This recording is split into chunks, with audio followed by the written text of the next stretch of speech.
Me da muchísimo gusto recibirlo, que Dios lo bendiga mucho. Gracias por estos minutos. Bueno, pues me da mucho gusto estar aquí con ustedes, teniendo este tema que es María en el cuarto evangelio, en el Evangelio de Juan. Ese es bien importante el tema, porque estamos obviamente hablando del guadalupanismo. El guadalupanismo es un aspecto, casi diría yo, actualización de los evangelios. Se habla del Evangelio del Tepeyac.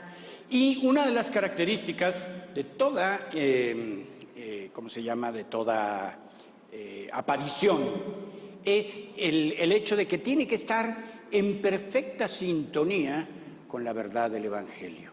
Por eso viene al caso el pensar en cuál es la fisonomía, podríamos decir, de la Santísima Virgen en el Evangelio. En este caso específico, en el Evangelio de Juan. El Evangelio de Juan es decir, últimamente han aparecido algunos estudios a propósito de la doctrina mariológica en el cuarto Evangelio. Y la mayor parte de los estudios se enfocan a las dos escenas en las que aparece María, específicamente nombrada con su propio nombre, aparece María como en el Evangelio. Entonces, es muy importante tener en cuenta que el Evangelio en su totalidad, aunque no menciona específicamente, es decir, menciona en dos ocasiones, capítulo 2 y capítulo 19, aunque no menciona específicamente a la Santísima Virgen, sin embargo, el contexto del Evangelio se aplica en forma eminente a ella. Demos una visión panorámica del Evangelio. El Evangelio consta de 21 capítulos, ¿sí? De estos 21 capítulos, la primera parte, que es del capítulo 1 al capítulo 12, es lo que se llama, o se ha llamado tradicionalmente, los estudiosos así lo han mencionado, el libro de los signos. Y del capítulo 13 al capítulo 21, prácticamente, se le ha llamado, al capítulo 21, se le ha llamado el libro de la gloria. Esto tiene antes el libro de los signos, un prólogo, una introducción, y al final podemos hablar, casi podríamos decir, que en el contexto del Evangelio, el capítulo 21 viene siendo una especie de, es un pegoste, pero viene siendo como una conclusión. El Evangelio se estructura, como digo, libro de los signos. ¿Qué significa libro de los signos? Signo, para San Juan, significa milagro, semeion, el milagro, el libro de los milagros. ¿Por qué le llaman así? Le llaman el libro de los milagros porque los milagros están en función o en perspectiva de la fe. El objetivo fundamental del cuarto Evangelio es suscitar la fe del que se vuelve creyente, evidentemente, suscitar la fe de los cristianos, de los creyentes, en Jesucristo, Hijo de Dios encarnado. Así se podría resumir el objetivo del Evangelio. Al final del Evangelio, al final del capítulo 20, encontramos una frase que dice el evangelista: todo esto ha sido escrito para que crean que Jesús es el Hijo de Dios y para que, creyendo, tengan vida en su nombre. ¿Sí? Entonces, el libro, la primera parte, la obertura, ahorita lo vamos a ver, la obertura trata prácticamente todos los temas. Pero en la primera parte, el libro de los signos, se manifiestan los signos, los milagros, todos aquellos elementos que van a dar testimonio de que Jesús es el Hijo de Dios. El tema del testimonio es sumamente importante también, ¿eh? El tema del testimonio en el Evangelio de Juan es básico. Del testimonio surge la fe. Eso es fundamental. Entonces, hay que tener en cuenta que entonces el libro de los signos va siempre, y lo podemos ir constatando al final de no de cada capítulo necesariamente, porque hay capítulos que encierran varias escenas que nosotros llamamos, los que estudiosos del Cuarto Evangelio, bueno, sí me incluyo en eso, los estudiosos del Cuarto Evangelio llaman perícopas, ¿sí? Una perícopa es un texto completo en sí mismo, ¿sí? Y todas las perícopas del Evangelio concluyen con el tema de la fe, ¿sí? Bueno, entonces, esto lo vemos. Entonces, en el libro de los signos, que es la segunda parte, es donde se manifiesta la gloria. Después del libro de los signos, el libro de la gloria, es donde se manifiesta la gloria. ¿Qué es la gloria desde el punto de vista del Evangelio de San Juan? Es la manifestación suprema del amor que Dios nos tiene. Así dice Jesucristo, por ejemplo, al principio del capítulo 17. Ha llegado la hora, glorifica a tu Hijo para que tu Hijo te glorifique a ti. Esto es muy interesante. Glorifica a tu Hijo para que tu Hijo te glorifique a ti. Y naturalmente, manifestando la gloria del Padre, está manifestando su amor.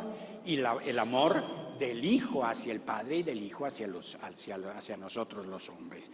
Entonces, comenzando por el prólogo, que ahora lo vamos a ver más en detalle, entramos en el capítulo 1, que tiene varias perícopas.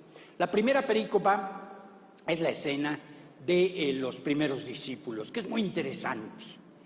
Están dos discípulos escuchando a Juan el Bautista, que ahorita que lo menciono hay que acotar un dato muy importante.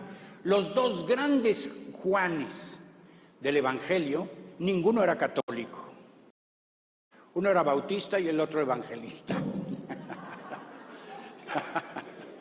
Bueno, entonces están con el Bautista y buscando algo. ¿Qué buscan? ¿Verdad? Seguramente no sabían ni qué buscaban. Y el Evangelio nos dice que eran Andrés, hermano de Pedro, y otro discípulo. Que aquí hay un dato muy interesante. ¿Quién es ese otro discípulo? La tradición lo ha identificado con Juan. Johnny para los cuates. ¿Sí? Juan. Entonces, Juan, fíjense que es muy interesante. Él nunca se menciona por su propio nombre, pero se menciona, mucho más importante por lo mismo, como aquello que le da su propia identidad. ¿Qué es? El discípulo amado. Interesante, ¿no? O sea, ¿qué importa que yo me llame Juan, Pedro, Cucufato? Soy el discípulo amado. Entonces, en este sentido, San Juan, que es extraordinariamente simbólico en sus conceptos, nos está hablando de un dato muy significativo. ¿Quiénes son los discípulos por antonomasia? Los discípulos, los que están siguiendo a Jesús. Ellos, pues, los 12, ¿sí? Entre ellos Juan. ¿Y cuál es la característica del discípulo? Aquí en este primer capítulo, me estoy deteniendo un poquito en este primera perícopa del primer capítulo, porque allá aparecen estos datos. ¿Quién es el discípulo? Primero, el que busca al Señor. Segundo, léase, María es igual. María es la primera discípula, ¿sí? La amada del Señor, por supuesto. El discípulo es el amigo del Señor. Esto es bien importante, ¿sí? Eso vale para cualquier cristiano. Entonces, los discípulos están con Juan Bautista buscando algo que no saben. A veces el hombre busca y quiere algo en su corazón, pero no sabe ni qué quiere, ¿sí? Y llega un momento en que Juan el Bautista señala a Jesús. Ese es el Cordero de Dios. Y ahí van los dos detrás de Jesús. Jesús se voltea y les dice, ¿y ahora? What happened? No es cierto.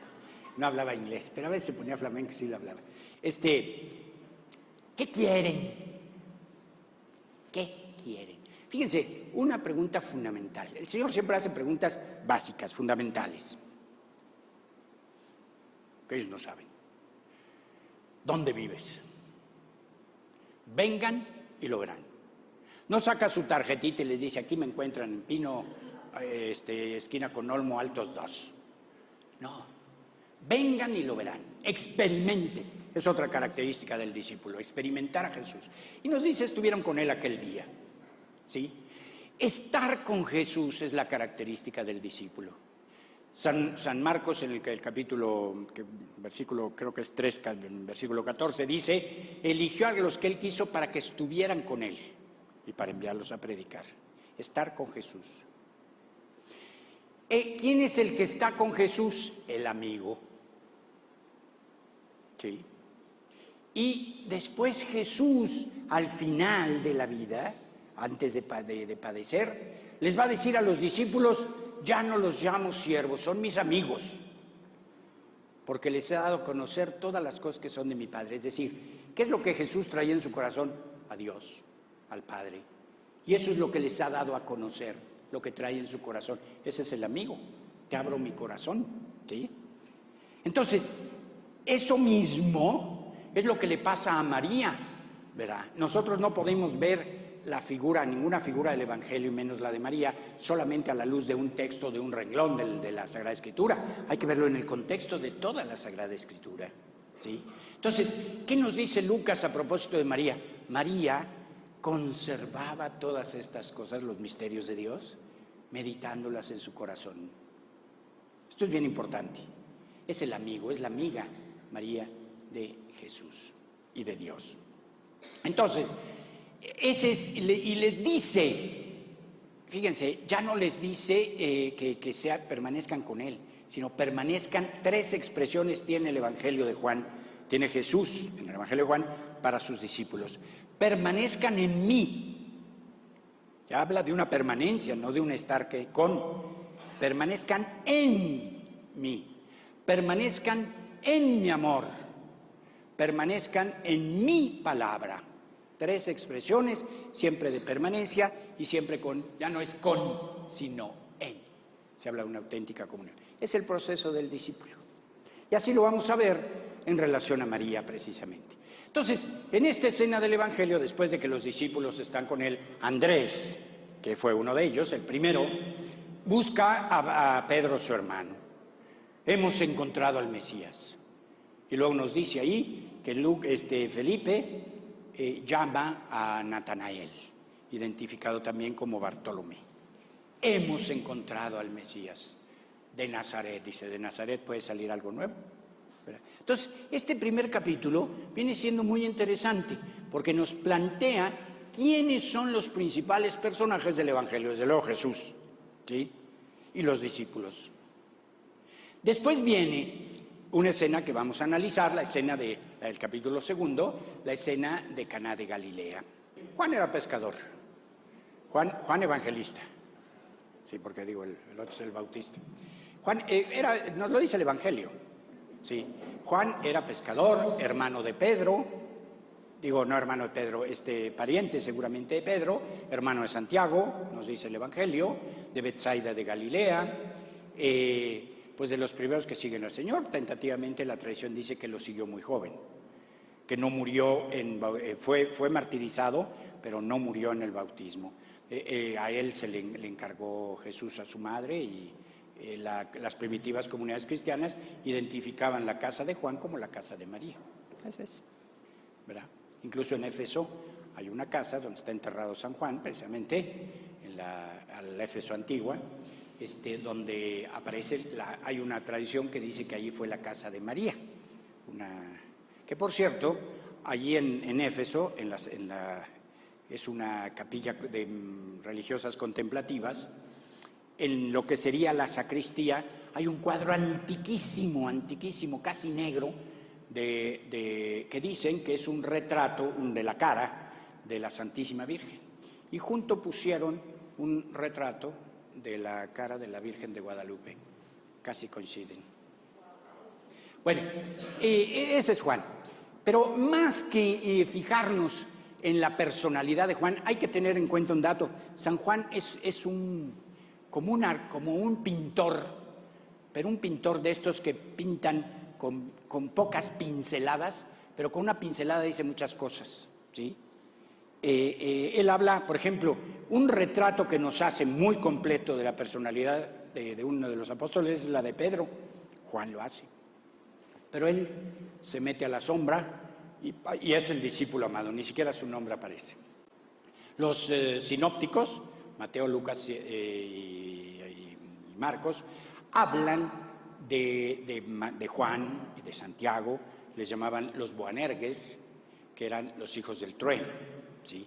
Entonces, se supone que la trayectoria que siguió Juan fue discípulo de Bautista, discípulo de Jesús, discípulo del Espíritu Santo, discípulo de María. Buenos maestros, bastante buenos a mi modo de ver. Nada menos, ¿no? Entonces, es lo que él expresa y refleja precisamente en sus escritos, ¿verdad? Entonces, pasamos al capítulo 2, donde aparecen las bodas de Caná. En donde, fíjense, los 4 primeros capítulos como que son capítulos de presentación de Jesús, haciendo hincapié en alguna novedad de Jesús. Se está hablando de los signos que manifiestan a Jesús como el Hijo de Dios, el Verbo de Dios encarnado. Entonces, en la primera escena es el nuevo maestro que lo siguen los discípulos, ¿no? Después, en las bodas de Caná, nos habla de una realidad que se hablaba en el Antiguo Testamento, lo vamos a ver en detalle, nada más lo menciono. Jesús aparece como el nuevo esposo. Recordemos que en el Antiguo Testamento Dios se presentaba a través de los profetas, sobre todo Oseas, Isaías, como el esposo de Israel, el esposo del pueblo de Israel, que hace una alianza con el pueblo, una alianza que se manifestaba a través de la alianza nupcial. Por eso la fidelidad de Yahvé es importantísima, porque es lo más importante que fundamenta la alianza matrimonial, ¿verdad? Bien, entonces Jesús se presenta como el nuevo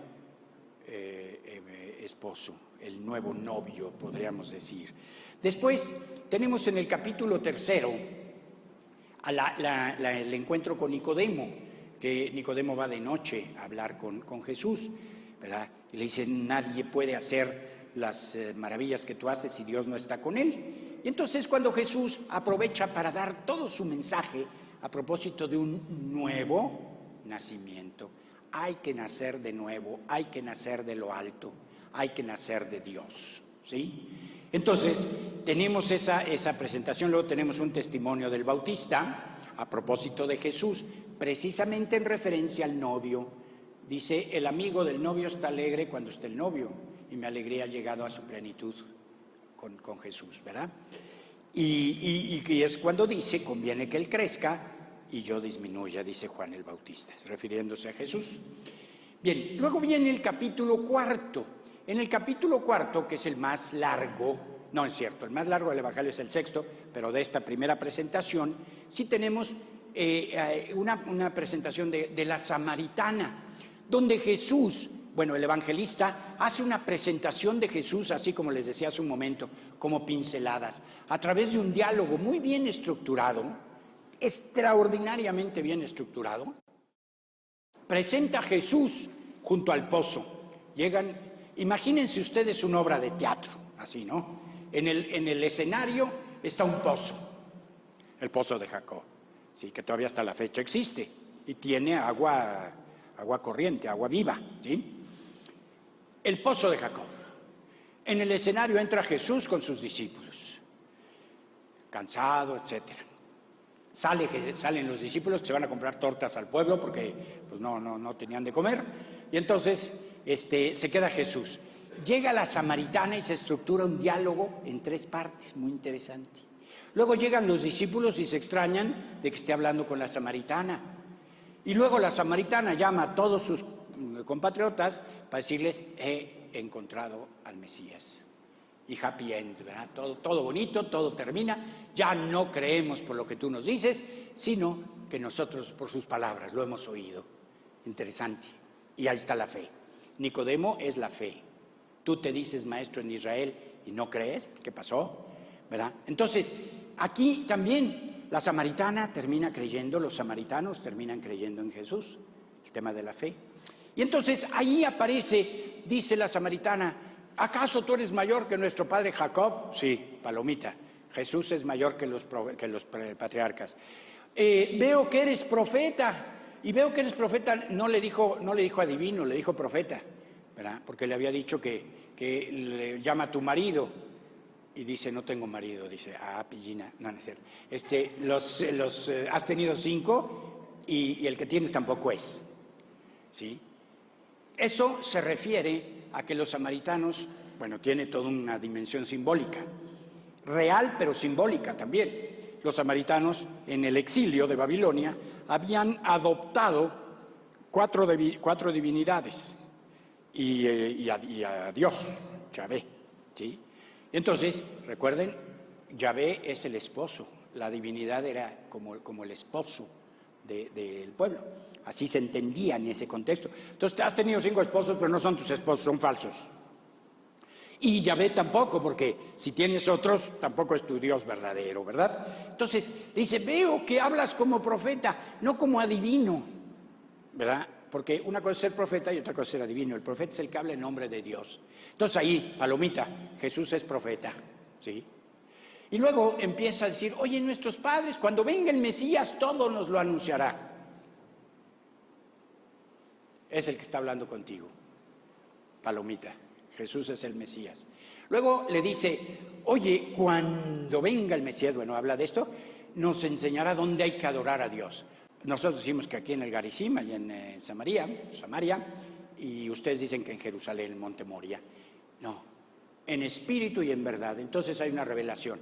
Jesús es el que revela al Padre, adorar al Padre en espíritu y en verdad. Él es la verdad, ¿sí? Antes ya le dijo que Él es el que dame de beber, le dice, ¿verdad?